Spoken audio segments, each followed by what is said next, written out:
네, 안녕하십니까. 소개받은 성기현입니다. 저는 인문대학에서 철학과 글로컬 융합인문학을 가르치고 있고요. 이제 소개해 주셨는데 거기 사소한 실수가 있었는데 제가 서울대 철학과가 아니라 서울대 미학과에서 석박사 학위를 받았습니다. 그래서 오늘 이 주제에는 미학과 출신인 것이 훨씬 낫지 않나 이런 생각이 들어서 바로 잡고 시작하겠습니다. 잘 아시다시피 우리 한림대학교는 올해 개교 40주년을 맞이하게 되는데요. 이를 계기로 우리 한림대학교의 상징물로 손꼽히는 미켈란젤로의 다비드상에 대해서 알아보는 것은 의미 있는 시간이 될 것이라고 생각을 합니다. 오늘의 세미나는 세 가지 주제로 진행을 할 텐데요. 첫째는 르네상스라고 하는 시대, 그리고 그 속을 살았던 인간 미켈란젤로의 모습에 대해서 이야기를 하고요. 둘째로는 그가 만든 걸작 다비드를 이해하고 감상하는 시간을 갖겠습니다.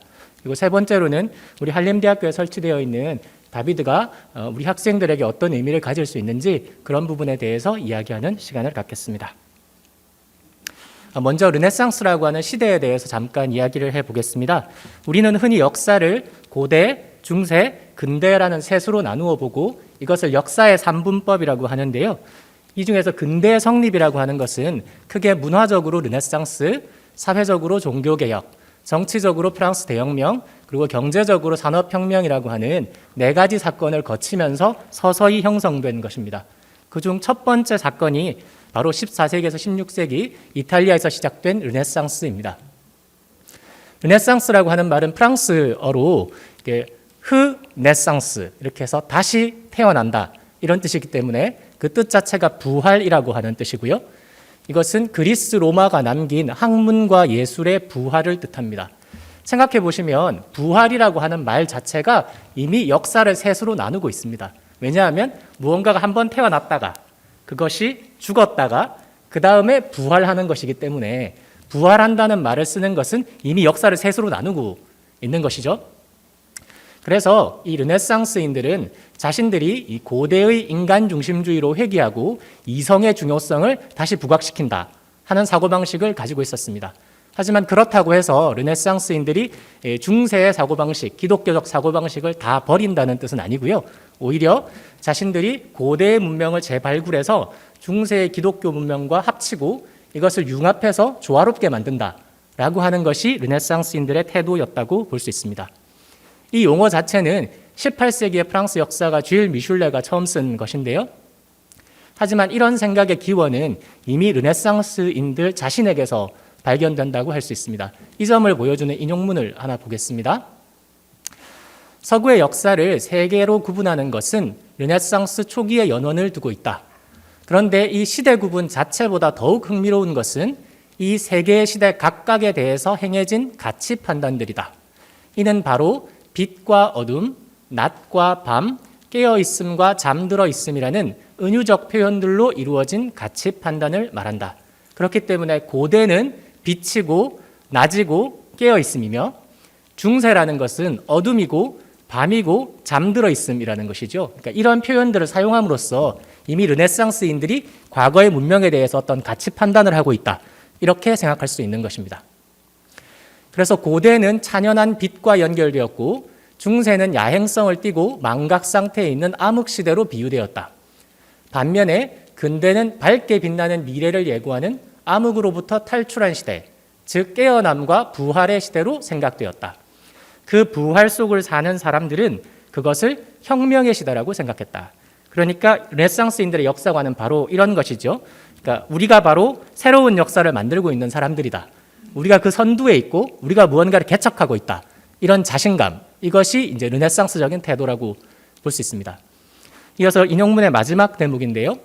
르네상스의 전반적인 시간 철학은 역사는 특수한 방향을 가지며 초월적이고 예정되어 있는 유형이 아니라 내재적인 힘들의 필연적인 상호작용을 표현하고 있다는 확신에 토대에 있었다. 이 대목은 조금 어려운데 다음 장에서 제가 설명하겠습니다. 그러니까 여기서라는 것은 르네상스에서는인데요. 르네상스에서는 끊임없이 역동하는 세계 속에서 변화의 수행자가 되는 것이 중요하게 여겨졌다. 이 마지막 대목에서는 중세의 역사관과 르네상스의 역사관을 대별해서 설명하고 있습니다. 그러니까 중세의 역사관이라고 하는 것은 시간과 역사에는 특정한 방향성이 있고 그 방향성은 초월적이고 예정된 것이라는 그런 의미를 담고 있습니다. 특정한 방향성이 있다. 그럼 역사의 방향성은 어디로 가는 것일까요? 기독교적인 사고방식 하에서는 이것은 최후의 심판을 향해 가는 겁니다. 역사라고 하는 것은 최후의 심판을 향해 가는 것이고, 이것은 신께서 미리 정해두신 것이기 때문에 예정된 것이고요. 그리고 인간이 노력한다고 해서 그것을 당기거나 뒤로 미룰 수 없기 때문에 인간의 힘을 넘어서 있는 것이기 때문에 이것을 초월적이라고 일컫는 것입니다. 그에 반해서 르네상스의 시간관 혹은 역사관에 따르면 시간과 역사에는 특정한 방향성이 없고, 그 방향성이라고 하는 것은 사회 속의 여러 힘들이 맺는 관계 속에서 그때그때 달라질 수 있다라고 하는 생각입니다. 이 두 가지 생각을 잘 보여주는 두 권의 역사서를 들 수가 있는데요. 이제 왼쪽에 있는 책이 아우구스티누스가 쓴 신국론이고, 오른쪽에 있는 것이 마키아벨리가 쓴 군주론입니다. 잘 아시다시피 신국론은 중세 역사관을 대표하는 저작이고요. 서유럽 최초의 역사 철학서라고 불립니다. 이 책에서는 이 지상의 나라 속에서 신의 나라를 추구해 나가는 이 길고도 장엄한 여정 같은 것을 묘사하는데요. 여기서 우리가 발견할 수 있는 것은 예정된 심판을 향해서 나아가는 직선적인 시간관, 그리고 그게 그 최후의 심판에 도달하면 인간의 역사는 끝난다고 하는 종말론적인 역사관을 엿볼 수가 있습니다. 그에 반해서 근대의 새로운 역사관을 보여주는 저작이 바로 마키아벨리의 군주론이라고 할 수 있는데요. 그에 따르면은 군주는 종교적 규율이라든지 윤리적 가치 같은 것에 너무 얽매이면 안 된다, 이렇게 얘기를 하죠. 때로는 곤모술수 같은 것도 동원해야 되고, 그렇게 해서라도 혼란에 빠진 나라를 구해내야 된다, 이런 식으로 이제 마키아벨리가 얘기하는데, 이렇게 이야기하는 것은 이 사회라고 하는 것은 복잡한 사회적 세력들 간의 힘의 알력 관계라는 것이 있기 마련이고, 그 속에서 군주가 어떤 위치를 차지하느냐, 어떤 세력과 합종 연행하느냐에 따라서 역사의 방향성이 항상 바뀔 수 있기 때문에 군주가 바로 그런 역할을 해야 된다고 생각을 하는 것입니다. 자, 그러면 요 두 권의 책에 대해서 제가 말씀을 드렸고요. 넘어가서 이 르네상스의 역사관이 예술에 미친 영향에 대해서 잠시 말씀드리겠습니다. 이 영향이라고 하는 것은 단적으로 말하자면 신의 창조와 인간의 창조가 모순되지 않는다라고 하는 생각입니다. 그것은 무엇이냐 하면 신께서는 이미 아름다운 자연을 창조했지만 그렇다고 해서 인간이 그것을 누리기만 해서는 안 되고, 인간 또한 이 창조를 이어나가야 한다는 것이고, 그렇게 하기 위해서 신이 창조해 놓은 여러 아름다움들 가운데 특히 아름다운 부분들을 선택하고 그것을 결합하고 그렇게 함으로써 더 아름다운 이 땅의 아름다움을 자신들의 힘으로 보태어 나가야 한다라고 하는 생각입니다. 이런 생각을 바로 이상이라고 부르는데요. 그래서 우리가 르네상스 예술에서의 르네상스 예술은 이상적이다, 이상적인 인간상을 추구한다라고 말할 때 그 말은 그냥 단순한 말이 아니라 바로 이런 생각을 담고 있는 것입니다. 그래서 르네상스 예술의 이상 개념을 요약하자면 그것은 자연을 모방하는 동시에 개선하는 것이다, 이렇게 말할 수 있고요. 그런 의미에서 유명한 르네상스의 건축가 알베르티는 모델을 이상화하고 결함을 생략하라, 이렇게 얘기했습니다. 요즘 같으면 이제 우리가 포토샵 같은 거 해가지고 이렇게 막 지우면 약간 죄책감을 느끼고 이렇게 하지 않습니까? 근데 르네상스인들은 일말의 죄책감이 없었습니다. 그것이 바로 신께서 우리 예술가들에게 부여한 임무라고 생각했던 것이죠. 그리고 이렇게 모델을 이상화하려면 어떤 기준이 필요한데, 그 기준으로 그들이 활용했던 것이 바로 공간의 질서를 다루는 법칙인 원근법, 그리고 인체의 질서를 다루는 법칙인 해부학이었습니다. 그래서 오른쪽에 보시는 작은 그림을 보면 저게 잘 아시는 레오나르도 다빈치의 인체 비례도라고 하는 것인데요. 저 그림을 잘 보면 이제 원이 있고 그 다음에 정사각형이 있어서 그 원과 정사각형이 만나는 지점에 팔다리가 딱 닿도록 이렇게 레오나르도 다빈치가 그림을 그렸거든요. 근데 집에 가서 이걸 실제로 해보시면 굉장히 곤란합니다. 왜냐하면 우리가 저기 잘 닿지 않거든요. 그러니까 이것은 기하학적인 비례를 미리 정해놓은 다음에 사람의 신체를 당겨서 거기에 맞추었다고 봐야 되는 것이고요. 그러니까 그런 것이 이상적인 형태라면 당연히 그렇게 해야 된다, 이렇게 생각하기 때문에 저런 식의 그림을 그릴 수 있었던 것이고요. 우리가 미켈란젤로의 다비드상 같은 거를 보더라도 내 몸은 왜 저렇게 안 될까, 이렇게 좌절하면 되지 않고 그것은 이상적인 형태이다, 그러니까 개선한 자연이다, 이렇게 우리가 이해해야 되겠습니다. 자, 그러면 미켈란젤로에 대해서 조금 이야기를 해보면은요, 미켈란젤로는 피렌체 인근에서 태어났고요. 6살 때 어머니가 돌아가시면서 석공 집안의 유모에게 맡겨져서 이제 어린 시절을 보내는데요. 그래서 나중에 자서전에서 그가 이 석공 집안의 젖을 타고 그 석공 집안의 유산이 나에게로 흘러들어가지고 내가 위대한 조각가가 될 수 있었다. 막 이렇게 이야기를 하기도 합니다. 그는 어릴 때부터 예술에 관심이 많았는데요. 아버지가 행정관이셨는데 아버지가 엄청나게 반대를 했어요. 왜냐하면 집안 형편이 넉넉치 않았고 르네상스 초기까지만 해도 예술가들은 지위가 굉장히 낮았습니다. 우리가 조선시대에도 왜 육체적인 일을 하는 사람은 중인이라고 부르면서 조선시대 위대한 화가들도 다 중인이었거든요. 그런 것처럼 르네상스 초기만 해도 이 화가들이나 조각가들은 육체를 사용한다고 해서 신분이 상당히 낮은 편이었습니다. 자, 하지만 미켈란젤로는 고집을 꺾지 않았고요. 유명한 스승들에게서 여러 가지 수련을 받았는데요. 그 와중에 이제 도나텔로가 죽은 이후에 재능 있는 조각가를 찾고 있던 로렌초 메디치에게 발탁이 되어서 그의 양자로 들어가게 됩니다. 그 덕분에 미켈란젤로는 조각 기술뿐만 아니라 아주 다양한 인문학들을 습득하게 되는데요. 당대의 단테, 페트라르카, 보카치오 같은 저자들을 읽었을 뿐만 아니라 고대의 아리스토텔레스, 플라톤 같은 사람들까지도 다 읽으면서 인간에 대해서 깊이 있게 이해하게 되었고, 특히 인간의 내면이라고 하는 게 얼마나 복합적이고 복잡한가, 얼마나 섬세하고 미묘한가, 이런 것들에 대해서 깊이 이해하게 되었고, 우리가 미켈란젤로의 피에타상을 보거나 또 다비드상을 우리가 이따 보겠지만 그런 작품에서는 바로 이런 인간에 대한 아주 깊은 이해를 우리가 발견할 수 있습니다. 자, 그러면 다비드를 본격적으로 감상하는 시간을 가져보겠습니다. 원래 다비드는 1501년에 피렌체 대성당, 이게 산타 마리아 델 피오레라고 하는 그 대성당이죠. 그 대성당에서 의뢰를 한 것이고요.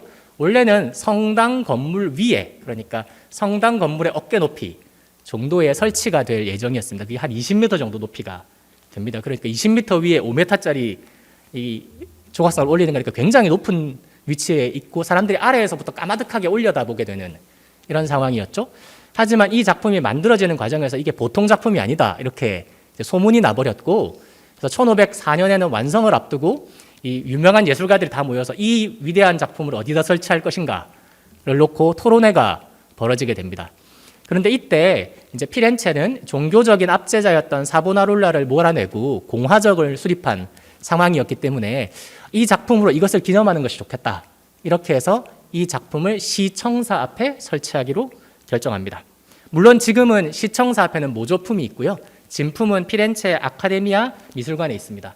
그래서 시청사 앞에 대리석으로 된 모조품이 있고, 그 다음에 피렌체 전체를 내려다보는 미켈란젤로 광장에 가면 청동으로 된 모조품이 또 있습니다.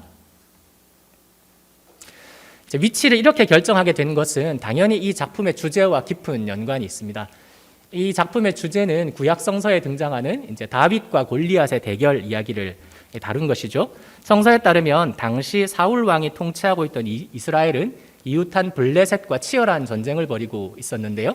그 와중에 키가 3m가 넘는 거인 장수 골리앗이 나타나서 이 전장을 거의 지배하고 있는 상황이었고, 그래서 이 여기에 맞설 만한 장수가 없어가지고 이 사울 왕의 이제 군사들이 쩔쩔매고 있는 그런 상황이었습니다. 그때 어린 소년, 양치기 출신의 어린 소년인 다윗이 나와서 자기가 싸우겠다, 이렇게 하니까 사울 왕이 자신의 갑옷과 투구를 이제 주면서 그럼 나가서 싸워봐라, 이렇게 했는데 이제 다윗이 입어보니까 자기한테 안 맞는 거죠. 그래서 괜찮습니다, 그리고 탁 내려놓고 자기가 쓰던 돌팔매 하나, 그래서 지금 다윗에 보면 이렇게 돌팔매를 어깨에 딱 얹고 있습니다. 왼쪽에는 돌을 들고요.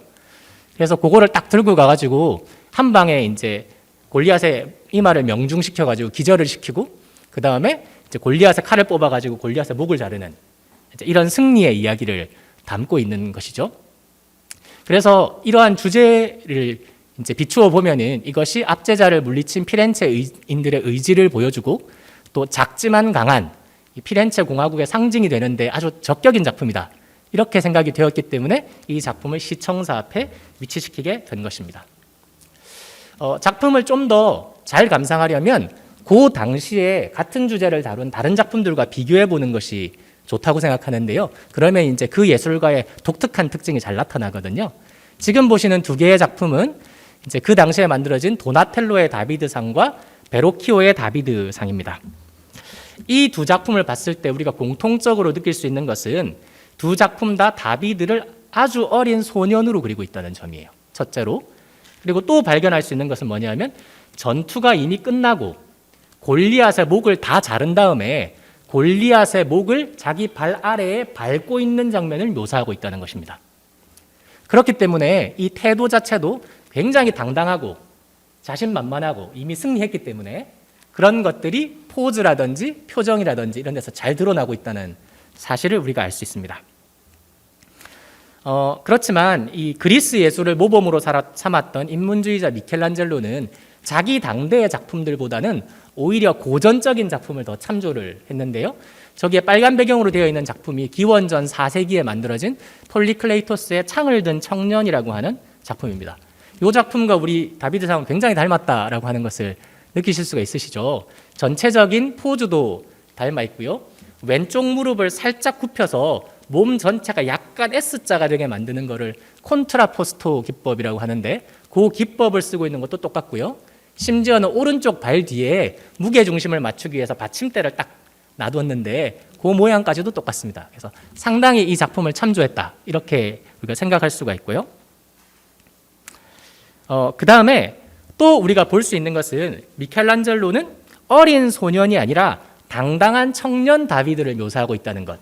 이게 미켈란젤로의 독특한 점이고 또 다른 독특한 점은 뭐냐면 전투 후 그러니까 이미 승리한 장면을 그린 것이 아니라 전투 전 이제 싸우러 나가려고 하는 장면을 그리고 있다는 것도 독특합니다.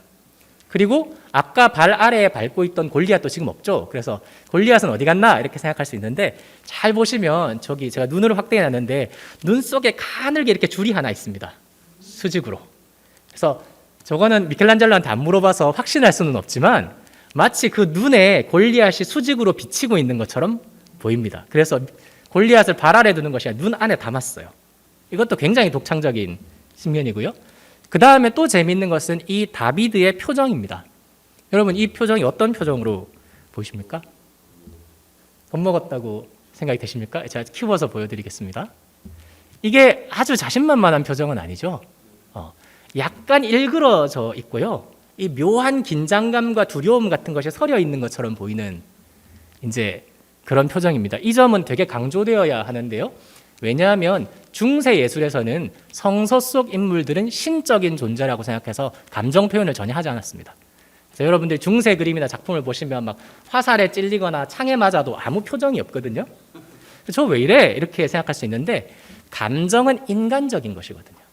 신적인 존재에게는 감정이 없다고 생각하기 때문에 그때는 당연히 그 표현을 안 하는 것이 더 맞다고 생각을 했던 것이고 근데 르네상스가 되고 인문주의가 돌아오고 인간의 내면에 대해서 성찰하고 이런 과정이 되면서 성서 속에 등장하는 사람들도 어떤 면에서는 인간이 아니냐 인간적인 감정과 태도가 있을 것이 아니냐 이런 생각을 하게 되고 그러면서 지금 이런 표정이 나타나는 겁니다. 저는 개인적으로 이 표정을 보면 곧 대학을 떠나서 거친 세상으로 나가서 이 세상이라는 적과 맞서야 하는 우리 학생들이 이런 떨떠름한 표정을 하고 있지 않을까 이제 그런 생각을 하곤 합니다. 그 다음에 미켈란젤로의 독창성을 보여주는 또 한 가지 요소는 미켈란젤로가 사람들이 이 조각상을 아래에서부터 위로 올려다 볼 것이다 라고 하는 것을 계산하고 일부러 비례를 깨트리고 있다는 겁니다. 그래서 사실은 이 조각상을 수평으로 보게 되면 머리가 굉장히 크고 손이 굉장히 큽니다. 그래서 뭐야 대두잖아.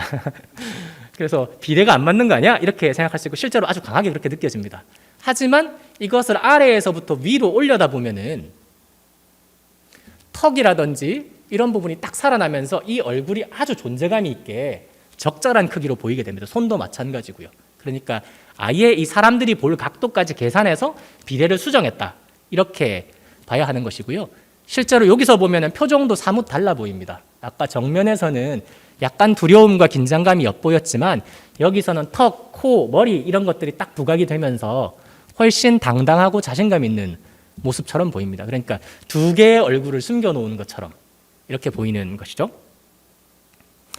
자, 이제 마지막으로 한림대학교에서 다비드상이 가질 수 있는 의미에 대해서 말씀을 드리겠습니다. 먼저 한림대학교와 다비드의 인연에 대해서부터 말씀을 드려야 할 것 같은데요.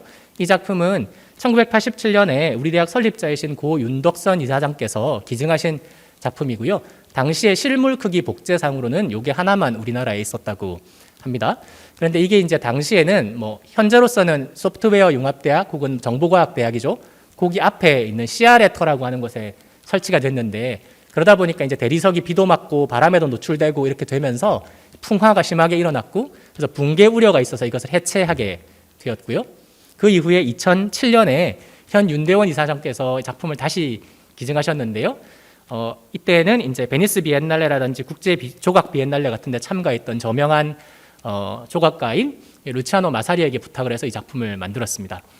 그래서 실제 작품을 보면 이게 복제상이긴 하지만 상당히 작품에 대한 이해도가 있고 기술적으로 뛰어나다라고 하는 것을 느낄 수가 있고요.